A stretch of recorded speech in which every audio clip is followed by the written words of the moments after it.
Et nous sommes avec Grégory Joron, donc policier, secrétaire national du syndicat Unité SGP Police et Faux. Bonjour, merci d'être avec nous ce matin. Déjà, cette intrusion à la Pitié-Salpêtrière, des informations, qu'est-ce qu'on sait du profil des 30 gardés à vue ?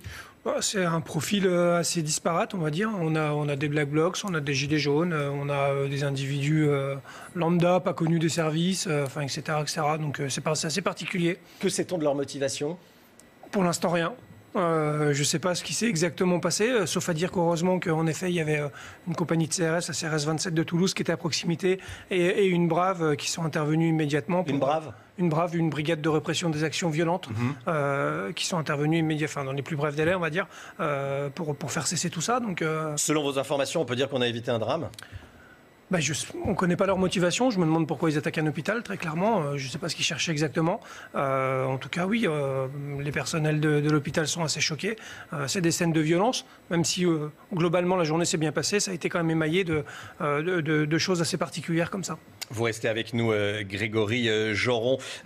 J'aimerais qu'on commente la stratégie sécuritaire avec vous, Grégory Joron. Les violences ont été contenues. On a vu des CRS aller chercher des Black Blocs dans les cortèges de manifestants. Est-ce que c'est ça, aller au contact ? Oui.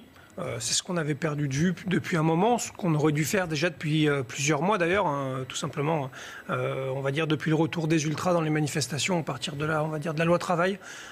Finalement, vu que c'était des temps qui étaient espacés, on oubliait assez rapidement ce genre d'images violentes, l'enchaînement des samedis, etc. On fait quand même poser des bonnes questions en termes de stratégie. On n'est plus sur des choses qui sont figées. Vos collègues avaient le sentiment d'être passifs face aux violences. Est-ce qu'ils ont perdu, ils n'ont plus ce sentiment-là ? Je pense que mes collègues sont satisfaits en effet d'être clairement à la manœuvre. Quand ils sont figés, ils sont exposés. Il n'y a rien de pire en maintien de l'ordre, très clairement, de rester statique et de subir. Hier, ils n'ont pas subi, ils ont maîtrisé, même si ça a été dur à certains moments. Et je pense qu'ils ont maîtrisé de A à Z les événements. Une dernière question, qu'est-ce que vous prévoyez pour samedi prochain ? Pour l'instant, pas grand-chose. Je ne sais pas si hier était un tournant. En tout cas, je pense qu'une chose est sûre, le fait de manœuvrer a été la stratégie gagnante et le Black Bloc a déjoué. Donc ça, j'ai envie de dire aujourd'hui, c'est une victoire de stratégie. On verra samedi. Les personnels sont quand même très fatigués. Merci beaucoup, Grégory Joron, d'être venu. Retrouvez toute notre actualité sur videopolice.com, la chaîne YouTube d'Unité SGP Police.